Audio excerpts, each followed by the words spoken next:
안녕하세요. 오늘은 대규모 알고리즘 완벽 가이드를 학습하겠습니다.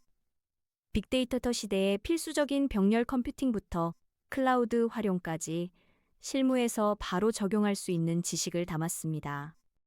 이 강의에는 학습 내용을 확인할 수 있는 퀴즈 10개가 포함되어 있습니다.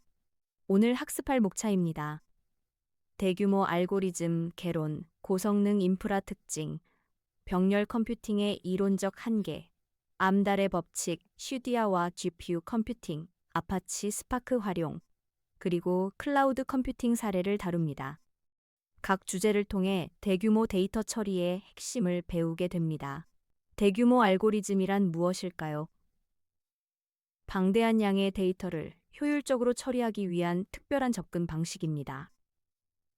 마치 거대한 창고에서 물건을 찾을 때 혼자 뒤지는 것과 수십 명이 나눠서 찾는 것의 차이와 같습니다. 이것을 제대로 이해하면 테라바이트 규모의 데이터도 합리적인 시간 안에 처리할 수 있게 됩니다. 분할 정복 방식이 핵심이며 알고리즘을 설계할 때부터 병렬화를 염두에 두어야 합니다. 입사 2년차 백엔드 개발자 김계발 씨의 이야기를 들어보겠습니다.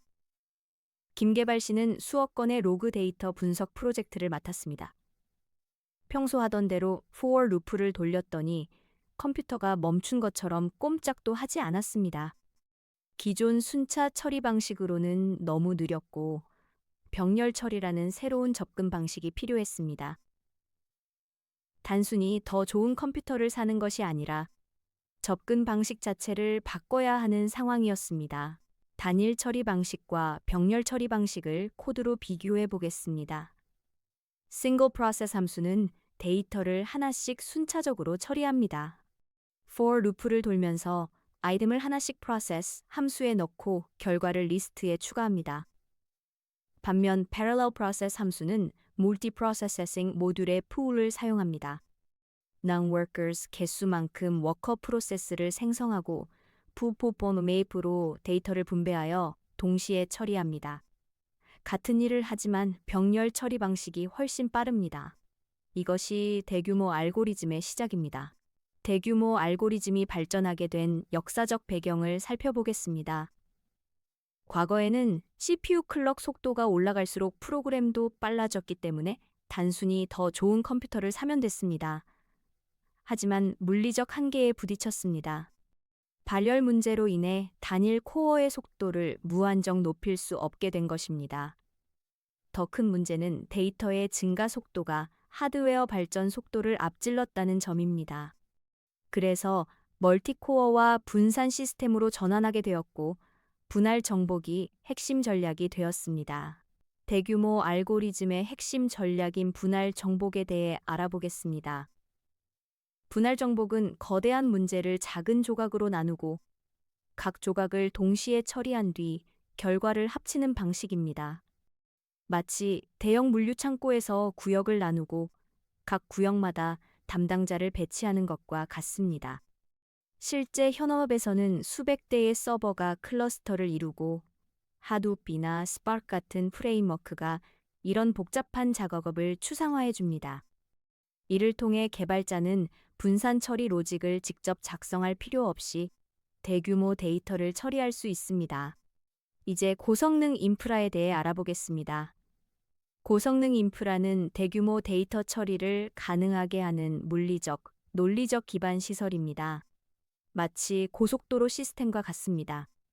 아무리 좋은 차가 있어도 비포장 도로에서는 제 속도를 낼 수 없듯이 아무리 좋은 알고리즘도 인프라가 받쳐주지 않으면 무용지물입니다. 인프라를 확장하는 방법에는 스케일업과 스케일아웃 두 가지가 있으며 분산 시스템의 복잡성을 관리하는 것이 중요합니다. 스케일업과 스케일아웃 차이를 명확히 알아보겠습니다. 스케일업은 수직 확장으로 기존 서버의 성능을 높이는 방식입니다. CPU를 더 좋은 것으로 바꾸고 메모리를 늘리고 SSD를 더 빠른 것으로 교체합니다. 마치 자동차 엔진을 튜닝하는 것과 같습니다. 스케일아웃은 수평 확장으로 서버의 수를 늘리는 방식입니다. 성능이 보통인 10대가 슈퍼컴퓨터 한 대보다 저렴하면서도 더 큰 처리량을 낼 수 있습니다. 대규모 시스템에서는 주로 스케일업 방식을 선호합니다.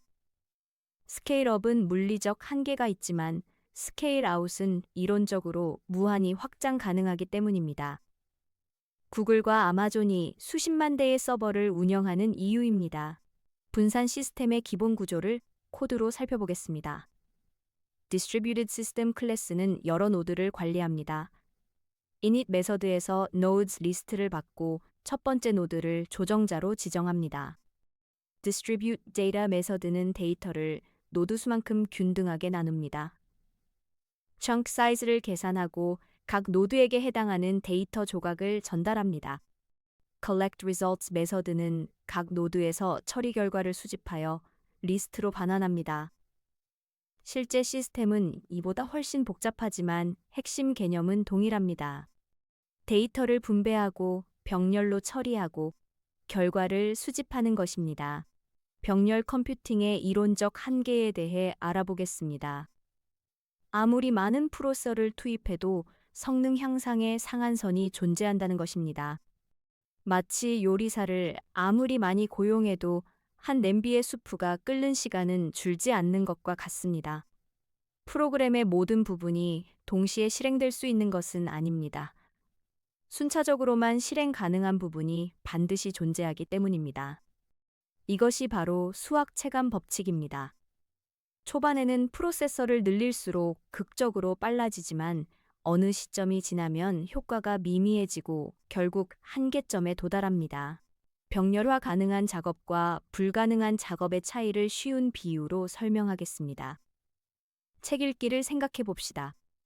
소설책 한 권을 10명이 나눠 읽으면 10배 빨리 끝날까요? 그렇지 않습니다. 1장을 읽지 않으면 2장의 내용이 이해가 안 됩니다. 소설은 순차적으로 읽어야 하는 특성이 있습니다. 반면 도서관의 모든 책에서 특정 단어를 찾는 작업은 어떨까요? 10명이 책을 나눠 맡으면 거의 10배 빨라집니다. 각 책은 독립적이기 때문입니다. 알고리즘을 설계할 때 각 작업이 독립적인지 의존적인지를 먼저 파악하는 것이 중요합니다. 순차 부분과 병렬 부분을 코드로 시뮬레이션해 보겠습니다. Sequential part 함수는 초기화나 최종 집계처럼 순차적으로만 실행 가능한 부분으로 2초가 고정입니다. Parallel part 함수는 워커 수만큼 분할 가능한 부분으로 8초를 워커 수로 나눕니다. Total execution 함수는 전체 실행 시간을 계산합니다.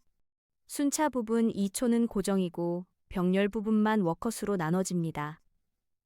워커가 1명이면 10초, 8명이면 3초가 됩니다. 하지만 워커를 아무리 늘려도 2초 이하로는 내려갈 수 없습니다. 순차 부분은 분할이 불가능하기 때문입니다. 이것이 병렬 컴퓨팅의 본질적인 한계입니다. 암달의 법칙에 대해 알아보겠습니다. 1967년 컴퓨터 과학자 진 암달이 발표한 이 법칙은 50년이 지난 지금도 여전히 유효합니다. 암달의 법칙은 프로그램의 병렬화 비율에 따른 최대 성능 향상을 계산하는 공식입니다. 마치 병목 구간이 있는 고속도로에서 다른 구간을 아무리 넓혀도 전체 통행량에 한계가 있는 것과 같습니다. 이 법칙을 알면 서버 증설 전에 투자 대비 효과를 정확히 예측할 수 있고 현실적인 기대치를 설정할 수 있습니다. 암달의 법칙을 코드로 구현해 보겠습니다. mdal speedup 함수는 병렬화 가능 비율과 프로세서 개수를 입력받아 예상 속도 향상을 계산합니다. sequential fraction은 인에서 병렬 비율을 뺀 값입니다. speedup은 1을 차 비율과 병렬 비율을 프로세서 수로 나눈 값의 합으로 나눈 것입니다. 90% 병렬화 가능할 때 프로세서 10개면 5.26배, 100개면 9.16배, 100개면 9.91배입니다. 아무리 프로세서를 늘려도 10배를 넘지 못합니다. 10%의 순차 실행 부분이 발목을 잡기 때문입니다. 이것이 암달의 법칙이 주는 냉정한 현실입니다. 암달의 법칙을 실무에서 어떻게 활용해야 할까요? 첫째, 서버 증설 전에 예상 효과를 미리 계산할 수 있습니다. 서버 10대 추가 구매를 검토할 때 실제로 얼마나 빨라질지 계산해 볼 수 있습니다. 둘째, 병목 지점 파악의 중요성을 깨닫게 합니다. 병렬화 비율을 90%에서 99%로 올리면 최대 성능이 10배에서 100배로 늘어납니다. 1%의 순차 코드를 제거하는 것이 서버 100대를 추가하는 것보다 효과적일 수 있습니다. 따라서 프로파일링으로 순차 실행 부분을 정확히 파악하고 그 부분을 병렬화할 수 있는지 검토하는 것이 중요합니다. CPU와 GPU의 차이를 알아보겠습니다. CPU는 Central Processing Unit, 중앙 처리 장치로 복잡한 계산을 아주 빠르게 처리할 수 있는 강력한 코어를 4개에서 16개 정도 가지고 있습니다. 마치 박사급 전문가 몇 명이 어려운 문제를 푸는 것과 같습니다. GPU는 Graphics Processing Unit, 그래픽 처리 장치로 원래 게임 화면 렌더링을 위해 만들어졌습니다. 화면의 수백만 픽셀을 동시에 계산해야 하기 때문에 수천 개의 작은 코어를 가지고 있습니다. 각 코어는 CPU 코어보다 단순하지만 수가 압도적입니다. 동일한 연산을 대량으로 수행할 때는 GPU가 최적입니다. CUDA 플랫폼에 대해 알아보겠습니다. CUDA는 NVIDIA에서 개발한 GPU 프로그래밍 플랫폼으로 GPU의 계산 능력을 일반 프로그래밍에 활용할 수 있게 해줍니다. GPU 컴퓨팅의 사실상 표준이 되었습니다. 특히 행렬 연산이 많은 딥러닝에서 혁신적인 성능을 보여줍니다. 딥러닝이 폭발적으로 성장한 배경에는 GPU 컴퓨팅이 있습니다. 신경망 학습은 본질적으로 거대한 행렬 연산의 반복이므로 GPU에 완벽히 맞는 작업입니다. TensorFlow, PyTorch 같은 딥러닝 프레임워크들이 내부적으로 QDA를 사용하는 이유입니다. CPU와 GPU에서 행렬 곱셈을 비교하는 코드를 살펴보겠습니다. CPU Matrix Multiply 함수는 numpy를 사용합니다. 반준 바의 단순 크기의 랜덤 행렬 2개를 생성하고 np-ponDoD로 행렬 곱셈을 수행합니다. 이 연산은 CPU에서 실행됩니다. GPU Matrix Multiply 함수는 CUPI를 사용합니다. CUPI는 numpy와 거의 동일한 문법을 제공하지만 연산이 GPU에서 수행됩니다. CP Random Rand로 GPU 메모리에 직접 행렬을 생성하고 CP 노드로 행렬 곱셈을 합니다. GPU의 수천 개 코어가 동시에 처리하여 CPU보다 수십 배 빠를 수 있습니다. 코드는 거의 동일하지만 실행 환경이 완전히 다릅니다. 아파치 스파크에 대해 알아보겠습니다. 아파치 스파크는 대규모 데이터 처리를 위한 오픈소스 분산 컴퓨팅 프레임워크입니다. 마치 수십 대의 트럭이 하나의 물류 시스템으로 움직이는 것처럼 수백 서버가 하나의 논리적 시스템으로 동작합니다. Hadoop MapReduce의 후속으로 나왔으며 가장 큰 차이점은 메모리 기반 처리입니다. MapReduce는 각 단계마다 결과를 디스크에 저장했지만 스파크는 가능한 모든 데이터를 메모리에 유지합니다. 그래서 반복적인 연산에서 10배에서 100배까지 빠릅니다. 배치 처리, 스트리밍 처리, 머신러닝, 그래프 처리를 모두 같은 API로 할 수 있는 통합 플랫폼입니다. 스파크로 로그를 분석하는 코드를 살펴보겠습니다. 스파크 세션은 스파크 애플리케이션의 진입점입니다. 빌드로 세션을 생성하고 APName으로 애플리케이션 이름을 지정합니다. Spark Read Join JSON으로 HDFS에 있는 대용량 로그 파일을 읽습니다. 수십 기가바이트도 문제없습니다. 핵심은 그 다음입니다. Filter, Group by, 같은 연산들이 체이닝 되어 있습니다. 스타투스가 400 이상인 에러만 필터링하고 엔포인트로 그룹핑하여 에러 개수와 평균 응답 시간을 집계합니다. 마지막으로 에러 개수 내림차순으로 정렬합니다. 이 코드가 실행되면 스파크는 자동으로 작업을 여러 서버에 분산합니다. 개발자는 분산 처리 로직을 직접 작성할 필요가 없습니다. 클라우드 컴퓨팅에 대해 알아보겠습니다. 클라우드 컴퓨팅은 인터넷을 통해 컴퓨팅 자원을 필요한 만큼 빌려 쓰는 서비스입니다. 마치 전기를 발전소 없이 콘센트에서 쓰는 것처럼 서버를 직접 사지 않고 클릭 몇 번으로 사용할 수 있습니다. AWS, Azure, GCP가 대표적입니다.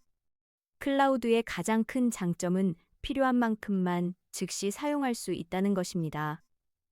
서비스가 갑자기 대박을 쳐서 접속자가 10배로 늘어나도 몇 분 안에 서버를 추가할 수 있습니다. 초기 투자 비용이 없고 탄력적으로 확장 가능합니다. AWS EMR 클러스터를 생성하는 코드를 살펴보겠습니다. 버터3는 AWS SDK for Python입니다. EMR 클라이언트를 생성하고 리전을 App Northeast 2, 즉 서울 리전으로 지정합니다. Run Job Flow로 EMR 클러스터를 생성합니다. Name은 클러스터 이름이고 Release Label은 EMR 버전입니다. Instances에서 마스터와 슬레이브 인스턴스 타입을 M5과 large로 지정하고 인스턴스 카운트를 10으로 설정하여 쉘대에 서버를 띄웁니다. 필요에 따라 이 숫자를 조절할 수 있습니다. Applications에서 Sparky를 지정하여 스파크 클러스터로 만듭니다. Keep job flow while leave our no steps를 false로 설정하면 작업 완료 후 자동으로 종료되어 비용을 절감할 수 있습니다. 코드 몇 줄로 강력한 분산 처리 환경을 구축할 수 있습니다. 첫 번째 퀴즈입니다. 김계발 씨가 수억 건의 로그 데이터를 처리할 때 기존 방식, 즉 for 루프 순차 처리가 실패한 근본적인 이유는 무엇일까요? 1번, 파이썬 언어 자체의 성능 한계 때문에 2번, 데이터 증가 속도가 단일 코어 하드웨어의 발전 속도를 앞질렀기 때문에 3번, 데이터베이스 연결수가 부족했기 때문에 4번, 메모리 용량이 절대적으로 부족했기 때문에 잠시 생각해 보시기 바랍니다. 정답은 2번입니다. 데이터 증가 속도가 단일 코어 하드웨어의 발전 속도를 앞질렀기 때문입니다. CPU 클럭 속도는 발열 문제로 인해 물리적 한계에 부딪혔고 더 큰 문제는 데이터의 증가 속도가 하드웨어 발전 속도를 앞질렀다는 점입니다. 단순히 더 좋은 컴퓨터를 사는 것으로는 해결할 수 없으며 근본적으로 접근 방식 자체가 달라야 합니다. 이것이 대규모 알고리즘이 필요한 이유입니다. 두 번째 퀴즈입니다. 대규모 알고리즘에서 병렬 처리를 위해 멀티프로세싱 풀을 사용할 때 풀 폰토맵이 싱글 프로세스의 for 루프보다 빠른 이유로 가장 정확한 것은 무엇일까요? 1번, map 함수가 for 루프보다 피던 내부적으로 최적화되어 있어서 2번, 여러 거 프로세스가 데이터를 분할하여 동시에 처리하기 때문에 3번, 풀이 자동으로 더 효율적인 알고리즘을 선택해서 4번, 메모리를 더 효율적으로 사용하기 때문에 생각해 보시기 바랍니다. 정답은 2번입니다. 여러 워커 프로세스가 데이터를 분할하여 동시에 처리하기 때문입니다. Parallel Process 함수는 풀을 통해 여러 워커 프로세스를 생성하고 풀 폰토맵은 데이터를 이 워커들에게 분배하여 동시에 처리합니다. 이것이 바로 대규모 알고리즘의 핵심인 분할 정복 방식으로 거대한 문제를 작은 조각으로 나누고 각 조각을 동시에 처리한 뒤 결과를 합치는 것입니다. 세 번째 퀴즈입니다. 본문의 물류창고 비유에서 쿠팡 물류센터가 대규모 알고리즘의 어떤 특성을 설명하고 있을까요? 1번, 데이터 압축을 통한 저장 공간 최적화. 2번, 구역 분할, 담당자 배치, 컨베이어 벨트를 통한 분산 병렬 처리. 3번, 자동화 시스템을 통한 인력 절감. 4번, 실시간 재고 추적을 통한 데이터 일관성 유지. 어떤 것이 가장 적절할까요? 정답은 2번입니다. 구역, 분할, 담당자 배치, 컨베이어 벨트를 통한 분산 병처리입니다. 대규모 알고리즘을 대형 물류창고 운영에 비유했습니다. 쿠팡 물류센터 같은 곳에서는 구역을 나누고 이것은 데이터 분할에 해당합니다. 각 구역마다 담당자를 배치하는 것은 워커 프로세스에 해당하고 컨베이어 벨트로 물건을 이동시키는 것은 데이터 흐름 관리에 해당합니다. 이는 분산 병렬 처리의 핵심 개념을 설명합니다. 네 번째 퀴즈입니다. 암달의 법칙과 관련하여 모든 문제가 병렬화에 적합한 것은 아니다라는 내용의 구체적인 예시로 가장 적절한 것은 무엇일까요? 1번. 이미지 파일 수천 개를 각각 리사이징하는 작업. 2번.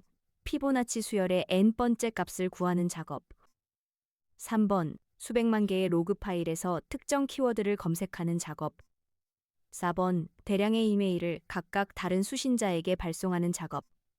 어떤 것이 병렬화에 부적합할까요? 정답은 2번입니다. 피보나치 수열의 n번째 값 구하는 작업입니다.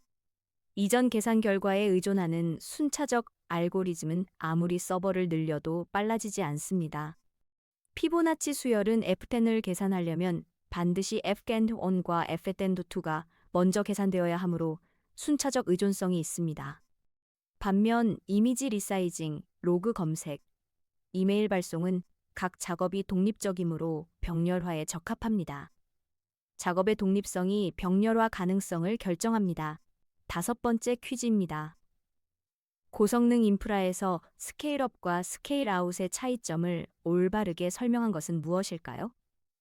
1번. 스케일업은 소프트웨어 업그레이드, 스케일아웃은 하드웨어 업그레이드이다.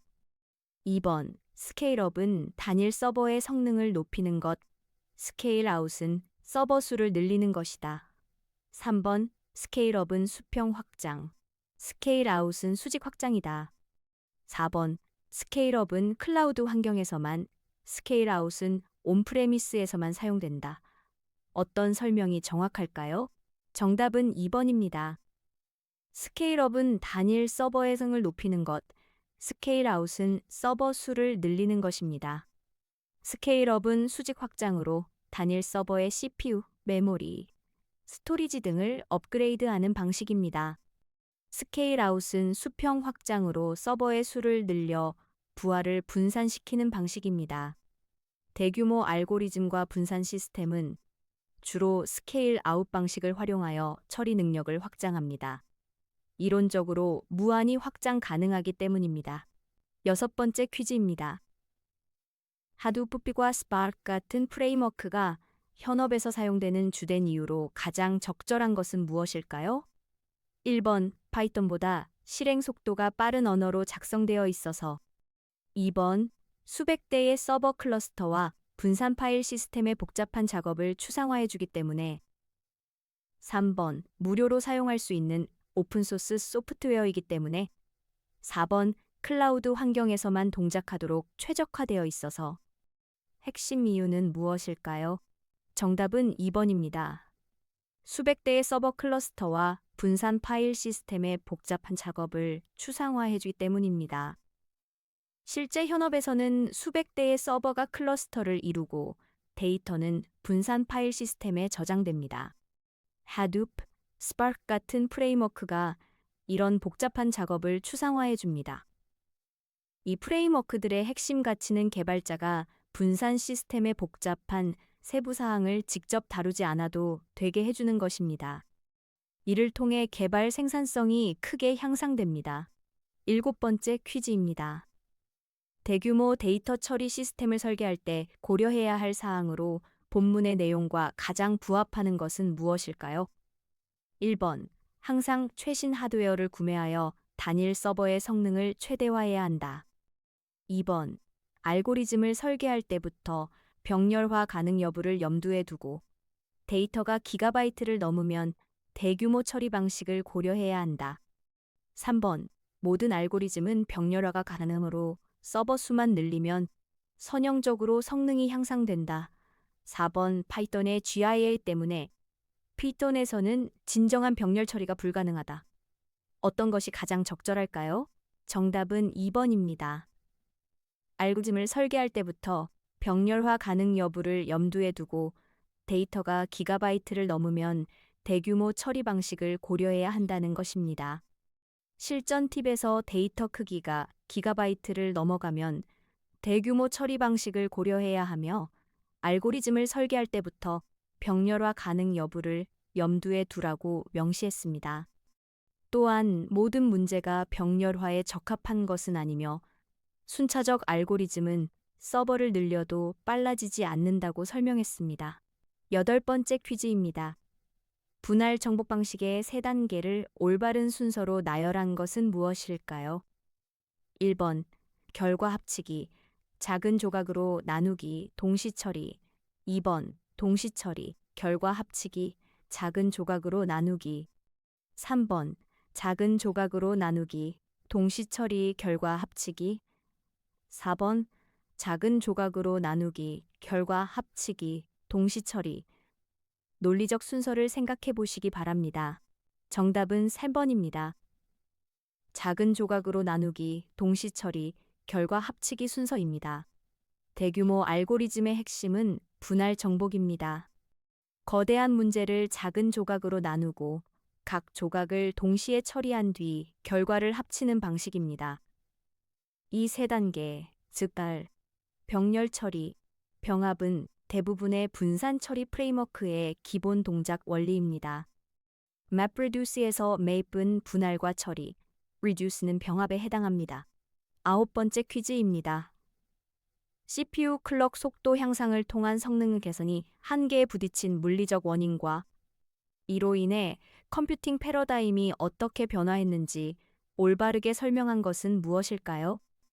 1번 전력 소비 문제로 인해 배터리 수명이 줄어들어 모바일 컴퓨팅 중심으로 전환되었다. 발열 문제로 단일 코어 속도를 무한정 높일 수 없어 멀티코어와 병렬 처리 방식으로 전환되었다. 3번 반도체 미세 공정의 한계로 인해 양자 컴퓨팅 연구가 시작되었다. 4번 메모리 대역폭 병목으로 인해 인메모리 데이터베이스가 등장했다. 어떤 것이 맞을까요? 정답은 2번입니다. 발열 문제로 단일 코어 속도를 무한정 높일 수 없어 멀티코어와 병렬 처리 방식으로 전환되었습니다. 물리적 한계에 부딪혔습니다. 발열 문제로 인해 단일 코어의 속도를 무한정 높일 수 없게 된 것입니다. 이로 인해 더 좋은 단일 컴퓨터를 산 방식에서 여러 코어와 서버를 활용한 병렬 처리 방식으로 컴퓨팅 패러다임이 전환되었으며 이것이 대규모 알고리즘 분야가 발전하게 된 배경입니다. 마지막 10번째 퀴즈입니다. 고성능 인프라를 고속도로 시스템에 비유한 본문의 내용에서 전달하고자 하는 핵심 메시지는 무엇일까요? 1번 고성능 인프라는 초기 구축 비용이 많이 들지만 장기적으로 이익이다. 2번 좋은 알고리즘도 적절한 인프라가 없으면 제 성능을 발휘할 수 없다. 3번 인프라 구축은 전문 업체에 외주를 주는 것이 효율적이다.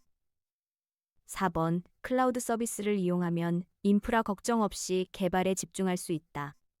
핵심 메시지는 무엇일까요? 정답은 2번입니다.